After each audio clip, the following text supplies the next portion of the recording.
Yeah.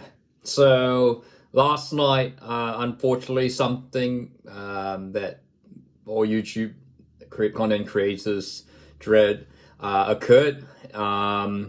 Yeah. Look. Look. I'll admit, yes, I have.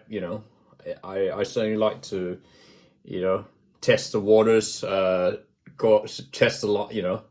But if you don't do, look, I guess as Ayrton Senna once said, if you don't go for a gap, you're no longer a racer. And so yeah, if you don't test the boundaries, you're not a create. You're not testing limits of creativity. Although, I guess to be fair, you was trying to make an excuse for trying to deliberately punt Alan Prost out of the 1990 World Championship. But besides the point, yeah. So the original LIM report, which unfortunately was my only YouTube account, which means I've got all other sorts of things there, which, I used to watch stuff, and it was a YouTube premium account, so I've had to cancel that. So yeah, so that's been terminated. It came following, I posted a short about the Roman Talio Fenua. By the way, sorry for calling him Tommy Fenua for some reason, but the ironic thing was, yes, that image was actually taken from, it was actually just taken on my phone. It was actually a very low quality one. I just wanted it, and so it's ironic how that, such a low quality image would get a massive copyright strike. Whereas, in the past I've used like things off YouTube, if, even on Sky, and I've credited fair use.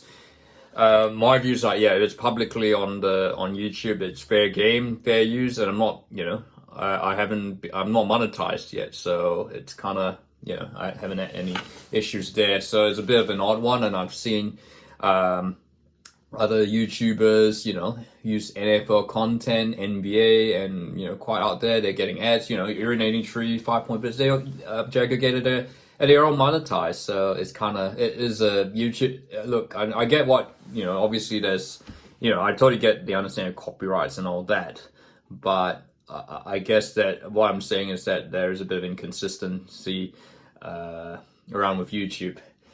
But more on inconsistency in a moment. There's a couple of YouTubers that I kind of collaborate with. One of them's Black Jersey. He's a guy named Max Sharp. He's a bright young buck from the Hawke's Bay, and he's got some great content in there. Like I actually like what he does.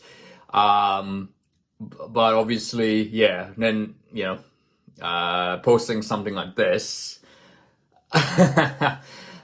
Okay, look, I'm not upset. I take things by my stride, and I think you've actually just created something for me to write. Look, and you're saying that the title of the video, farce and all that. Look, am I abusing referees? So the first thing to clarify is, look, that was actually the short, and then there's a subsequent video, which unfortunately is all of that, including that search party video, is all gone, which is such a shame because, unfortunately I've had to delete it from my iPad because I have very limited space on it, and once it's on YouTube, I thought, yeah, it's there. Yes, that's a big mistake. But anyway, so look, not once did I actually ever abuse Ben O'Keefe. I thought Ben O'Keefe made the right calls in that game. I thought Ben O'Keefe was great in that game. Look, Uruguay, France, it was quite willy, a bit more willy than it would have been expected, but I thought Ben O'Keefe did a fine job. My issue was with the TMO still, and as I've said in the past, it's not really, which I'm sure Black Jersey isn't aware of. I've said, look, clearly the officiating at this Rugby World Cup is a shocker. I mean, I think trying to say it's not and justify it's kind of trying to sweep the dust under the floor. There are some very clear inconsistencies across the board, and there are rules that fans who might not necessarily study the rules or know the rules that well are struggling to understand. And the thing is with sport, not just rugby, but football, you've kind of got to appeal not just to the nerds, those who really, the referees who are really into the game, that, your sort of people, who do all the analytics, like Black Jersey. But you've got to be able to appeal to an audience that, is quite casual. And I guess what World Rugby is doing in this Rugby World Cup so far is really not exactly winning the casual rugby fan. I think, look, so yeah, and I guess point of contrast, which is a bit serendipitous, you had New Zealand and Namibia. Look, I'm not going to really talk much about that game because I'm seeing the All Blacks are expected to win that game comfortably. Cam Roy guy was brilliant. He's usually the second best halfback on the tour now. Obviously, you had Ethan de Groot coming on as a sub. Unfortunately, being it's the second game in a row that an All Blacks. The second in 3 games that an All Blacks been red carded. Of course, Scott Barrett in the pre-World Cup against South Africa, and that fortunately he was able to play against France. Ethan de Groot now with a shoulder charge to the head. It was a yellow and then upgraded to a red, which, yeah, looking at it though, yes, I mean, unfortunately, yes, that is, that the decision by going by current World Rugby ethics, that is absolutely correct. Yellow and then upgraded to red, and we shall see what happens. I'm not particularly hopeful for de Groot or if you're going by Tom Curry's, what they did with Tom Curry, which he pleaded guilty. I'm expecting de Groot is probably going to be out till the knockout stages. So that's fine. Look, that is all. That I think so. That the process there was fine. The interpretations I thought seemed fine, and I think going. Look, rules are going to be interpreted in different ways. Look, there is quite clearly an evident move by World Rugby to protect players, particularly head injuries. I'm going to hopefully do another video, like obviously, talking about the rise, the incidence of dementia, MND amongst players, which is still being it's still being studied by, you see like Steve Thompson, Doddy Weir, Alex Popham, Juice van der Vestes, and with early onset MND, all those neurological issues. And I guess while it's not clear there's a causation between head injuries in impact sports and rugby, but rugby still has to do a job to protect, so that and certainly concussion is an issue there. So, which we've seen in the NFL. So look, I get they have to do that. So I think if they're wanting to do that, I think it has to be quite black and white, and that's not what we're seeing. And the other thing, I guess, calling out black jersey is saying, I think he's saying that the Roman Taulua tackle was just a yellow. I don't know if he saw that.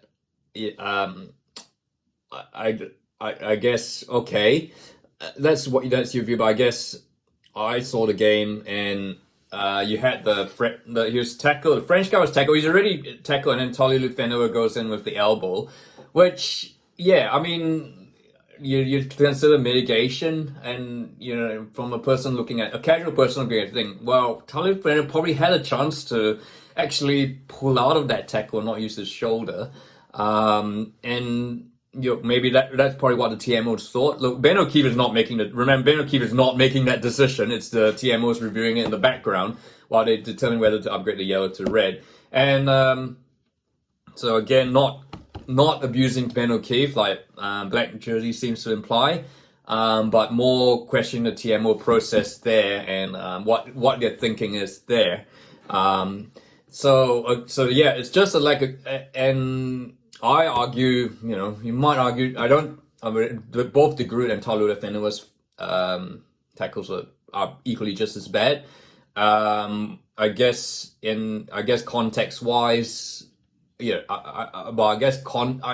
feel context. I think as a layperson, I think context wise, Taulua Fenua's was probably worse because he did have the chance to pull out, whereas de Groot was pretty much committed in the tackle. So yeah.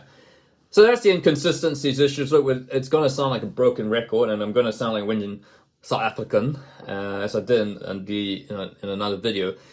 But yeah, that's look. I mean,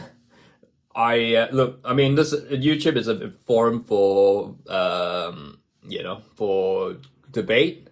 I don't mind it personally if people think that it actually adds a bit of attention, but.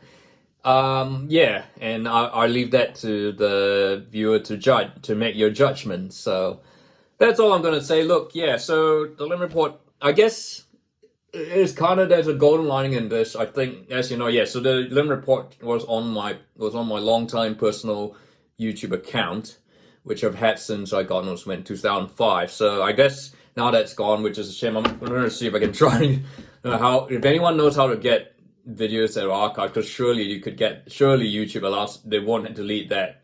You know, they can't, legally aren't allowed to delete all your content. There has to be surely a way where you can access it, and get it, and that's certainly, yeah, because most of it then hasn't broken copyright strikes as far as I'm aware. I mean, there's Pokemon battles there which surely wouldn't count, but or me jumping off the Cromwell Bridge, but yeah. So if anyone knows how to get that, but look. So there's a new channel up here. It has actually offered me a chance to sort of tidy up and split, create a business account dedicated to the LIM report, and also a personal account, which, obviously for family users and myself, because, yeah. So do share this around. I'll put the link, and make sure you like and subscribe this video.